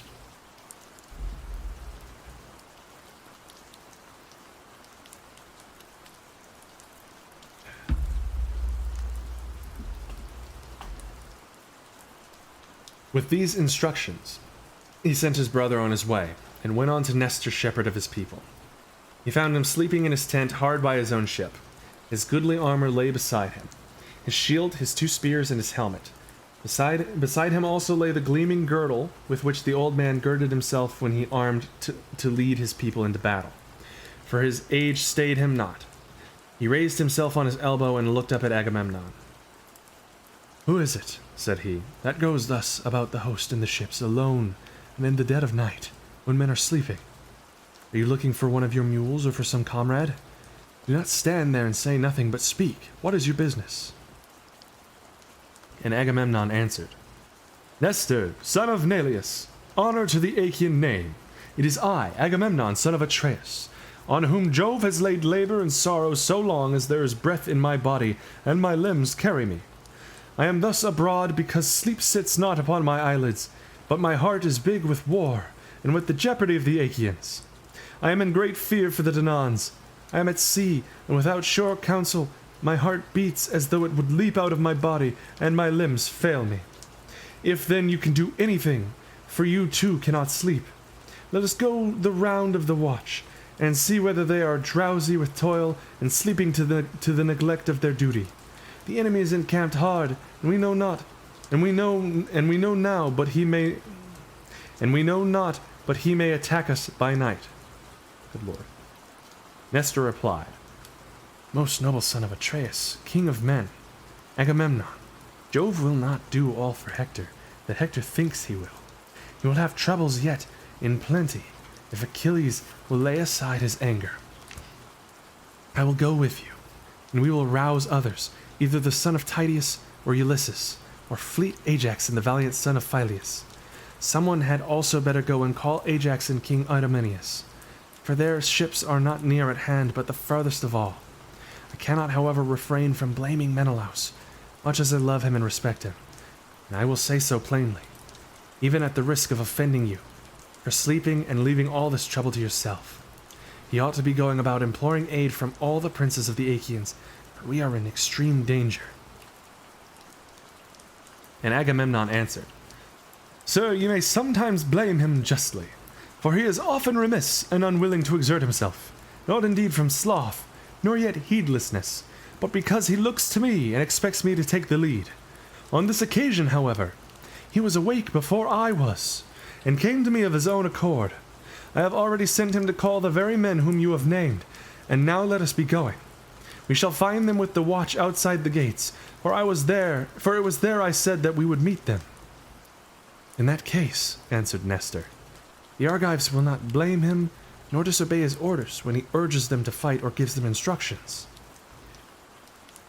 With this he put on his shirt, and bound his sandals about his comely feet. He buckled on his purple coat of 2 thicknesses, large and of rough, shaggy texture, grasped his redoubtable bronze-shod spear, and wended his way along the line of the Achaean ships. First he called loudly to Ulysses, peer of gods in council, and woke him, for he was soon roused by the sound of the battle cry. He came outside his tent and said, Why do you go thus alone about the host and along the line of the ships in the stillness of the night? What is it that you would find so urgent?" And Nestor, knight of Gerene, answered, "Ulysses, noble son of Laertes, take it not amiss, for the Achaeans are in great straits. Come with me and let us wake some other, who may advise well with us whether we shall fight or fly."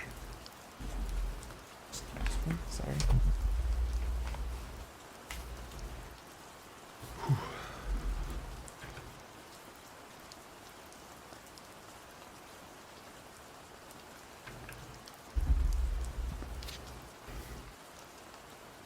On this, Ulysses went at once into his tent, put his shield about his shoulders, and came out with them.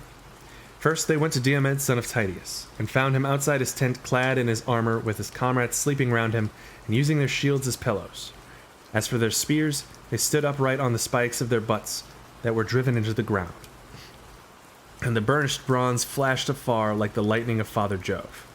The hero was sleeping upon the skin of an ox, with a piece of fine carpet under his head. Nestor went up to him and stirred him with his heel to rouse him, upbraiding him and urging him to bestir himself. "Wake up!" he exclaimed. "Son of Tydeus! How can you sleep on in this way? Can you not see that the Trojans are encamped on the brow of the plain hard by our ships, with but a little space between us and them?" On these words, Diomed leapt up instantly and said, "Old man, your heart is of iron. You rest not one moment from your labors." Excuse me. "Are there no younger men among the Achaeans who could go about to rouse the princes? There is no tiring you." And Nestor, knight of Gerene, made answer, "My son, all that you have said is true. I have good sons, and also much people who might call the chieftains. But the Achaeans are in the gravest danger. Life and death are balanced as it were on the edge of a razor. Go then, for you are younger than I, and of your courtesy rouse Ajax and the fleet son of Phyleus."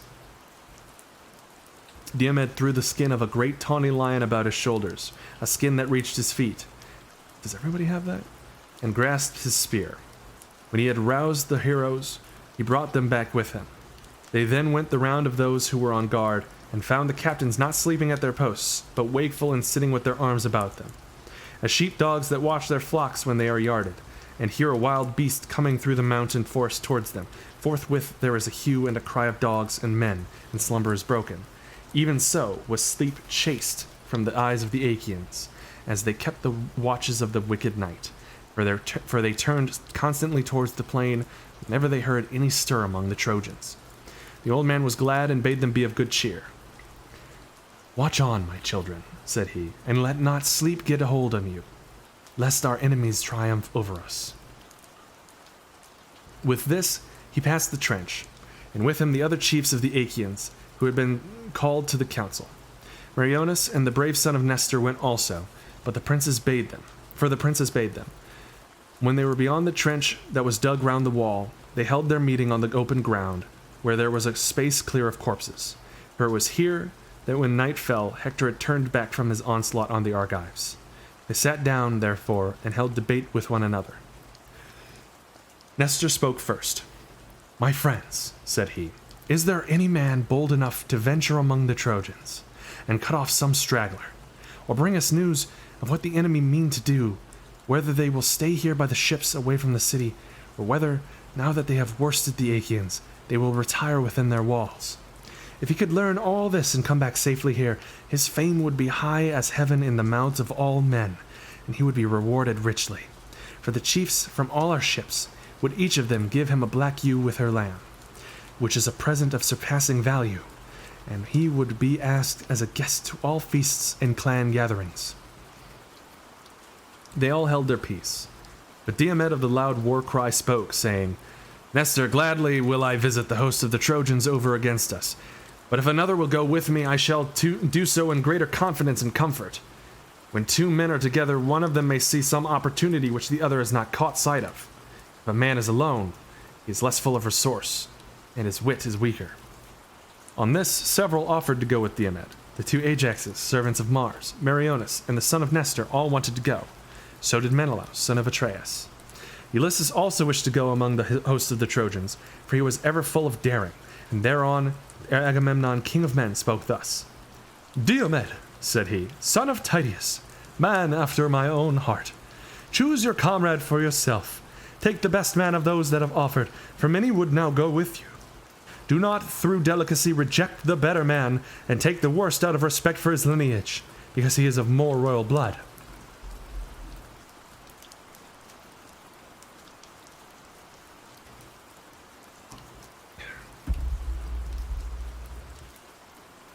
He said this because he feared for Menelaus. Diomed answered, "If you bid me take the man of my own choice, how in that case can I fail to think of Ulysses, than whom there is no man more eager to face all kinds of danger, and Pallas Minerva loves him well. If he were to go with me, and we should pass safely through fire itself, if he were to go with me, we should pass safely through fire itself, for he is quick to see and understand." "Son of Tydeus," replied Ulysses. Say neither good nor ill about me, for you are among Argives who know me well. Let us be going, for the night wanes and dawn is at hand. The stars have gone forward, 2/3 of the night are already spent, and the third is alone left us. They then put on their armor. Brave Thrasymedes provided the son of Tydeus with a sword and a shield, for he had left his own at his ship. And on his head he set a helmet of bull's hide, without either peak or crest. It is called a skull cap, and it is a common headgear. Meriones found a bow and quiver for Ulysses, and on his head he set a leathern helmet that was lined with a strong plating of leathern thongs, while on the outside it was quickly studded with boar's teeth,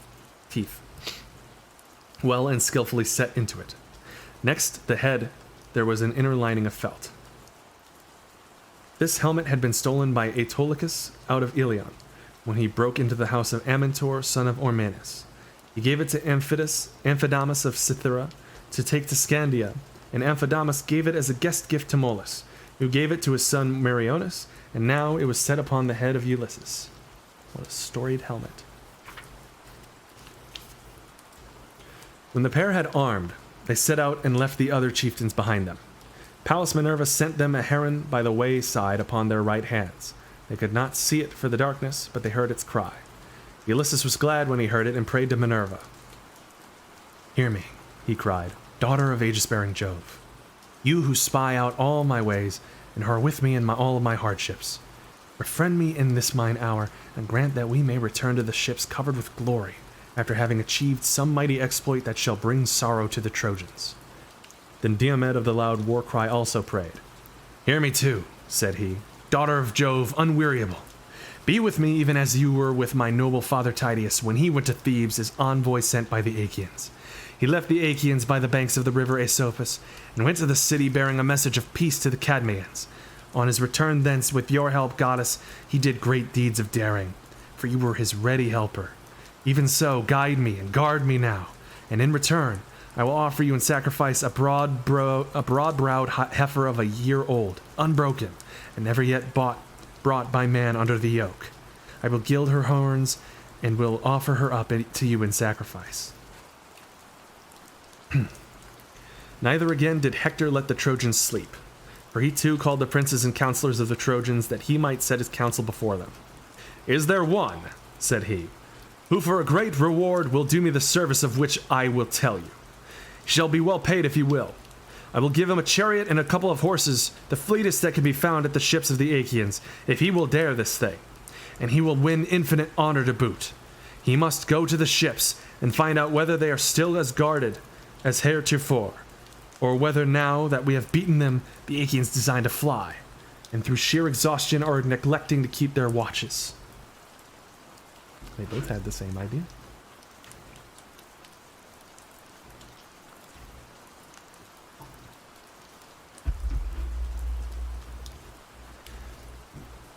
They all held their peace, but there was among the Trojans a certain man named Dolon, son of Eumedes, the famous herald, a man rich in gold and bronze. He was ill-favored, but a good runner, and was an only son among 5 sisters. He it was that now addressed the Trojans. "I, Hector," said he, "will to the ships and will exploit them. But first, hold up your scepter and swear that you will give me the chariot, bedight with bronze, and the horses that now carry the noble son of Peleus. I will make you a good scout and will not fail you. I will go through the host from one end to the other till I come to the ship of Agamemnon, where I take it the princes of the Achaeans are now consulting whether they shall fight or fly." When he had done speaking, Hector held up his scepter and swore him his oath, saying, "May Jove, the thundering husband of Juno, bear witness that no other Trojan but yourself shall mount those steeds, and that you shall have your will with them forever." The oath he swore was bootless, but it made Dolon more keen on going. He hung his bow over his shoulder, and as an overall he wore the skin of a gray wolf, while on his head he set a cap of ferret skin. Then he took a pointed javelin and left the camp for the ships, but he was not to return with any news for Hector. When he had left the horses and the troops behind him, he made all speed on his way, but Ulysses perceived his coming and said to Diomed, "Diomed, here is someone from the camp.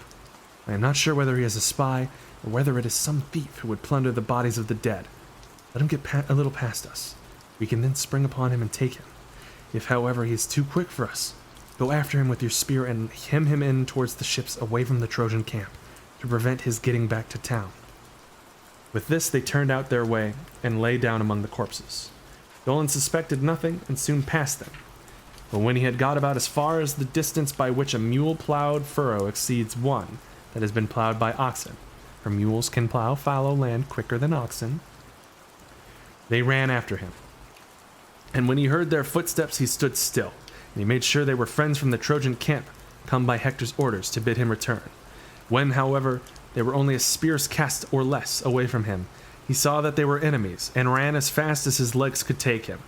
The others gave chase at once, and as a couple of well-trained hounds press forward after a doe or hare that runs screaming in front of them, even so did the son of Tydeus and Ulysses pursue Dolan and cut him off from his own people. But when he had fled so far towards the ships that he would soon have fallen in with the outposts, Minerva infused fresh strength into the son of Tydeus, for fear some other of the Achaeans might have the glory of being first to hit him, and he might himself be only second. He therefore sprang forward with his spear and said, "Stand, or I shall throw my spear, and in that case I shall soon make an end of you." He threw as he spoke, but missed his aim on purpose. The dart flew over the man's right shoulder and then struck in the ground. He stood stock still, trembling and in great fear. His teeth chattered, and he turned pale with fear. Fear. The two came breathless up to him and seized his hands, whereon he began to weep and said, "Take me alive, I will ransom myself, but we have great store of gold, bronze, and wrought iron, and from this my father will satisfy you with a very large ransom, should he hear of my being alive at the ships of the Achaeans." "Fear not," replied Ulysses. "Let no thought of death be in your mind, but tell me, and tell me true. Why are you thus going about alone in the dead of night away from your camp and towards the ships, while other men are sleeping? Is it to plunder the bodies of the slain? Or did Hector send you to spy out what was going on at the ships? Or did you come here of your own mere notion?" Dolan answered, his limbs trembling beneath him. "Hector, with his vain, flattering promises, lured me from my better judgment. He said he would give me the horses of the noble son of Peleus, and his bronze bedizened chariot. He bade me go through the darkness of the flying night, get close to the enemy, and find out whether the ships are still guarded as heretofore, or whether, now that we have beaten them, the Achaeans design to fly, and through sheer exhaustion are neglecting to keep their watches." Excuse me.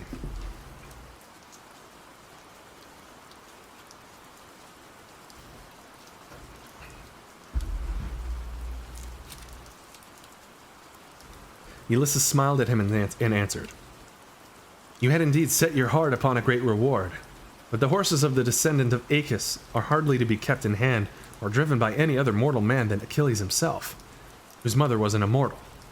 But tell me, and tell me true, where did you leave Hector when you started? Where lies his armor and his horses? How too are the watches and sleeping ground of the Trojans ordered? What are their plans?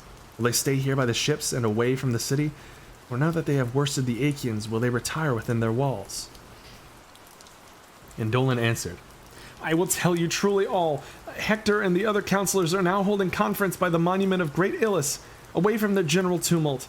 As for the guards about which you ask me, there is no chosen watch to keep guard over the host.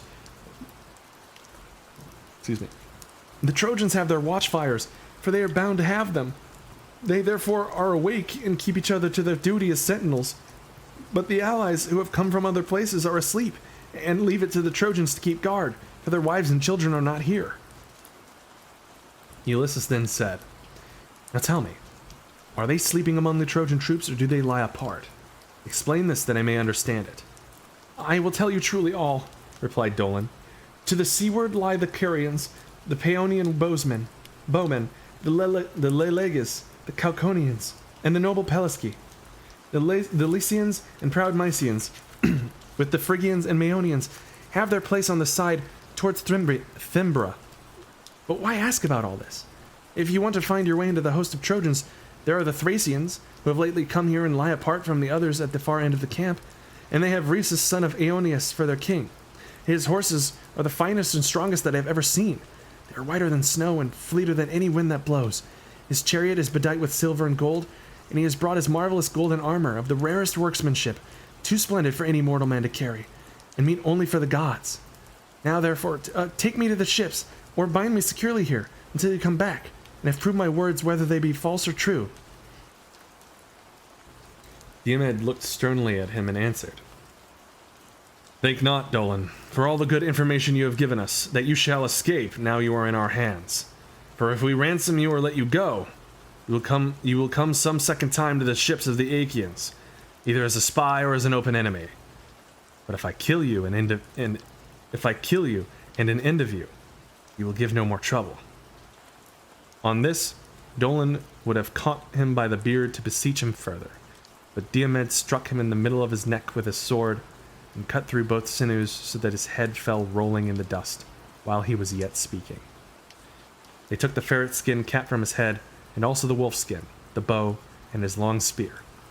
Ulysses hung them up aloft in honor of Minerva, the goddess of plunder, and prayed, saying, "Accept those, goddess, for we give them to you in preference to all the gods in Olympus. Therefore speed us still further towards the horses and sleeping ground of the Thracians." With these words, he took the spoils and set them upon a tamarisk tree, and they marked the place by pulling up reeds and gathering boughs of tamarisk, that they might not miss it as they came back through the flying hours of darkness. The two then went onwards, amid the falling armor and the blood, and came presently to the company of Thracian soldiers, who were sleeping, tired out with their day's toil. Their goodly armor was lying on the ground beside them, all orderly in 3 rows, and each man had his yoke of horses beside him. Rhesus was sleeping in the middle, and hard by him his horses were made fast to the topmost rim of his chariot. Ulysses from some far way off saw him and said, "This, Diomed, is the man, and these are the horses about which Dolan whom we killed told us. Do your very utmost. Dally not about your armor, but loose the horses at once, or else kill the men yourself while I see to the horses." Thereon Minerva put courage into the heart of Diomed, and he smote them right and left. They made a hideous groaning as they were being hacked about, and the earth was red with their blood.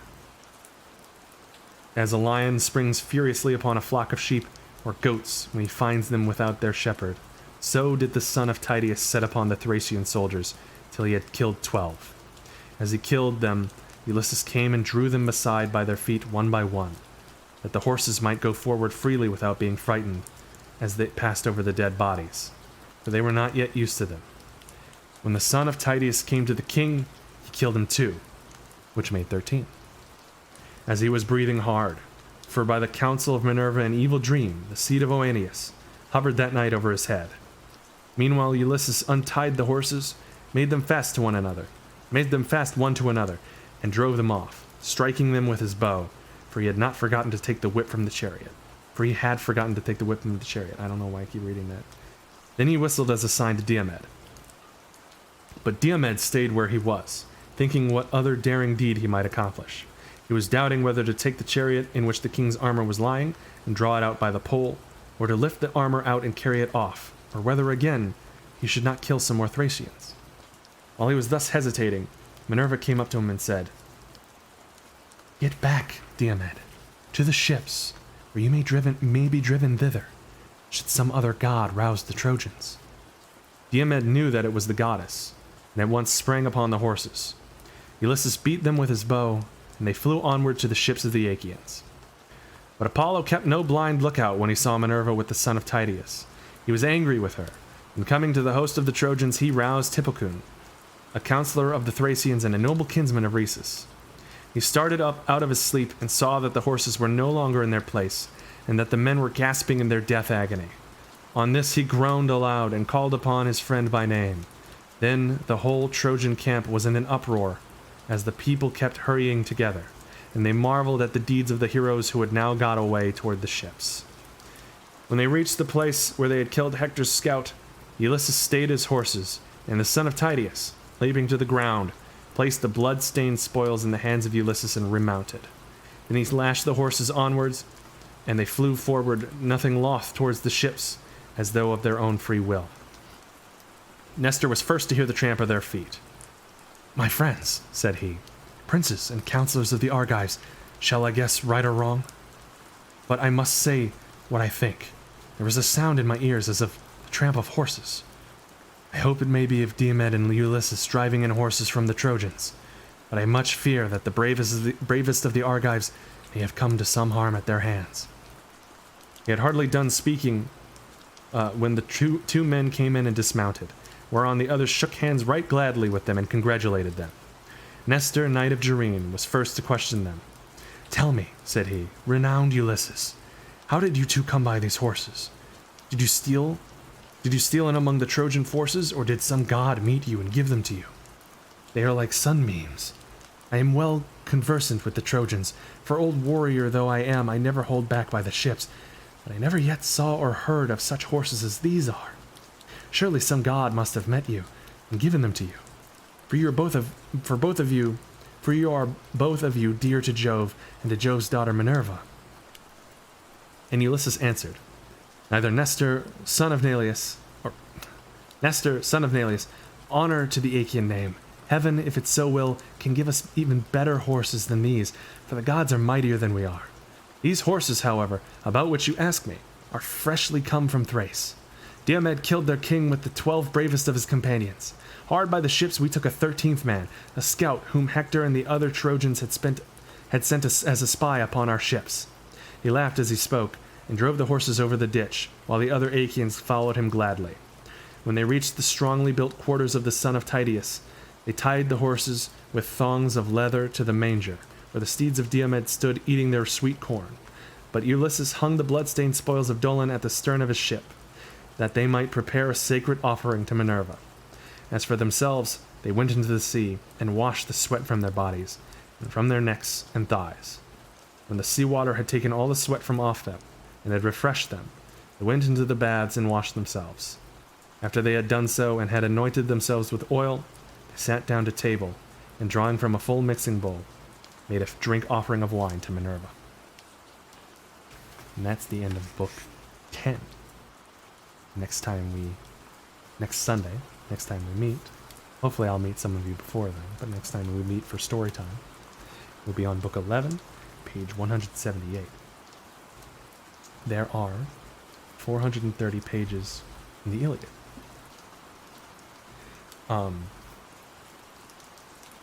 I do hope that despite opinions that one might have of either the story matter or the translation, that you're getting, like, if not some entertainment, then some sort of peace, some relaxation from these streams. If not, let me know how I can do better. In the meantime, though, if you are looking to partake of something less relaxing, I have somebody that I'm getting to know who is playing some Mega Man. So let's try that.